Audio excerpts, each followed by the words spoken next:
சங்கீதம் 61 அதிகாரம். தேவனே, என் கூப்பிடுதலை கேட்டு என் விண்ணப்பத்தை கவனியும்.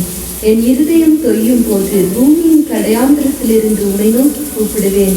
எனக்கு எட்டாத உயரமான கன்மலையில் என்னை கொண்டு போய்விடும். நீர் எனக்கு அடைக்கலமும் சத்ருவுக்கு எதிரே பலத்த துருவமாய் இருக்கிறீர். நான் உம்முடைய கூடாரத்தில் சதா காலமும் தங்குவேன். உமது செட்டைகளின் மறைவிலை வந்து அடைவேன். தேவனே, நீர் என் பொருத்தனைகளை கேட்டீர்.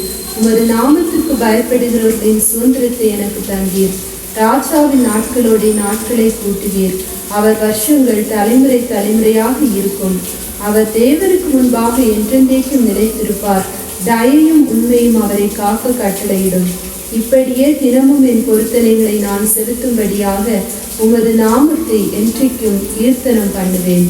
சங்கீதம் 62 அதிகாரம். தேவனையே நோக்கி என் ஆத்துமா அமர்ந்திருக்கிறது. அவரால் என் ரட்சிப்பு வரும். அவரே என் கண்மலையும் என் ரட்சிப்பும் என் உயர்ந்த அடைக்கலமும் ஆனவர். நான் அதிகமாய் அசைக்கப்படுவதில்லை. நீங்கள் எதுவரைக்கும் ஒரு மனுஷனுக்கு தீங்கு செய்ய நினைப்பீர்கள்? நீங்கள் அனைவரும் சங்கரிக்கப்படுவீர்கள். சாய்ந்த மதிலுக்கும் இடிந்த சுவருக்கும் ஒப்பாவீர்கள். அவனுடைய மேன்மையிலிருந்து அவனை தள்ளும்படிக்கே அவர்கள் ஆலோசனை பண்ணி அபத்தம் பேச விரும்புகிறார்கள். தங்கள் வாயினால் ஆசீர்வதித்து தங்கள் உள்ளத்தில் சபிக்கிறார்கள். என் ஆத்துமாவே, தேவனையே நோக்கி அமர்ந்திரு. நான் நம்புகிறது அவராலே வரும். அவரே என் கண்மலையும் என் ரட்சிப்பும் என் உயர்ந்த அடைக்கலமும் ஆனவர். நான் அசைக்கப்படுவதில்லை. என் ரட்சிப்பும் என் மகிமையும் தேவனிடத்தில் இருக்கிறது. பலனான என் கண்மலையும் என் அடைக்கலமும் தேவனுக்குள் இருக்கிறது. ஜனங்களே, இக்காலத்திலும் அவரை நம்புங்கள். அவர் சமூகத்தில் உங்கள் இருதயத்தை ஊற்றிவிடுங்கள். தேவன் நமக்கு அடைக்கலமாயிருக்கிறார். கீழ்மக்கள் மாயையும் மேன்மக்கள் பொய்யுமாமே. தராசிலே வைக்கப்பட்டால் அவர்கள் எல்லாரும் மாயையிலும் லேசானவர்கள். கொடுமையை நம்பாதிருங்கள். கொள்ளையினால் பெருமை பாராட்டாதிருங்கள். ஐஸ்வர்யம் விருத்தியானால் இருதயத்தை அதன் மேல் வைக்காதீர்கள். தேவன் ஒரு தரம் விளம்பினார், 2 தரம் கேட்டிருக்கிறேன். வல்லமை தேவனுடையது என்பதே, கிருபையும் உம்முடையது. ஆண்டவரே, தேவரீர் அவனவன் செய்கைக்கு தக்கதாக பலன் அளிக்கிறீர். சங்கீதம் 63 அதிகாரம். தேவனே, நீர் என்னுடைய தேவன். அதிகாலமே உம்மை தேடுகிறேன். வறண்டதும் விடாய்த்ததும் தண்ணீரற்றதுமான நிலத்திலே என் ஆத்துமாவும் மேல் தாகமாயிருக்கிறது. என் மாம்சமானது உம்மை வாஞ்சிக்கிறது. இப்படியே பரிசுத்த ஸ்தலத்தில் உம்மை பார்க்க ஆசையாயிருந்து உமது வல்லமையையும் உமது மகிமையையும் கண்டேன். ஜீவனை பார்க்கலும் உமது கிருபை நல்லது. என் உதடுகள் உம்மை துதிக்கும். என் ஜீவன் உள்ள மட்டும் நான் உம்மை துதித்து உமது நாமத்தை சொல்லி கையெடுப்பேன். நிலத்தையும் கொழுப்பையும் உண்டது போல என் ஆத்துமா திருப்தியாகும். என் வாய் ஆனந்த களிப்புள்ள உதடுகளால் உம்மை போற்றும்.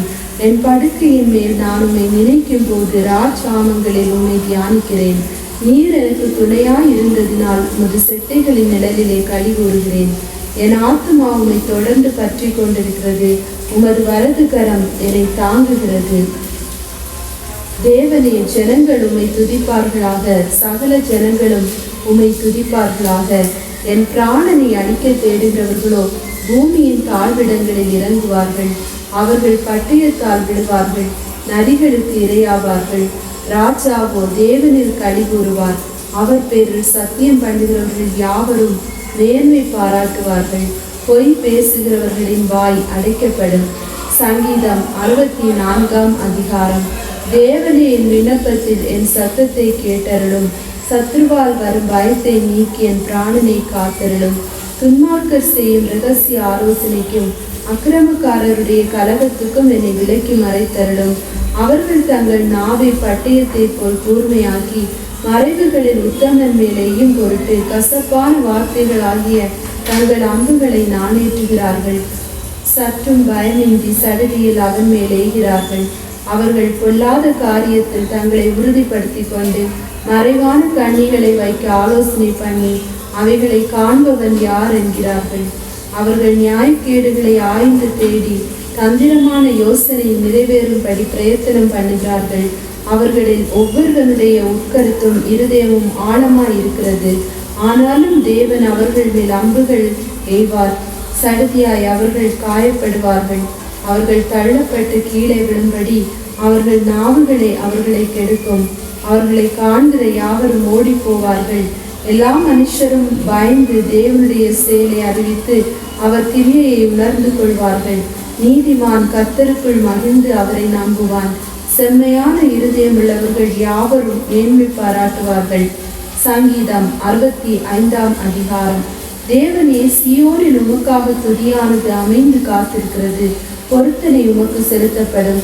ஜெபத்தை கேட்கிறவரே, மாம்சமான யாவர் உம்மிடத்தில் வருவார்கள். அக்கிரம விஷயங்கள் என்மேல் மிஞ்சி வல்லமை கொண்டது. தேவரீரோ எங்கள் மீறுதல்களை நிவர்த்தியாக்குகிறீர். உம்முடைய பிரகாரங்களில் வாசமாயிருக்கும்படி நீர் தெரிந்து கொண்டு சேர்த்து கொள்கிறவன் பாக்கியவான்.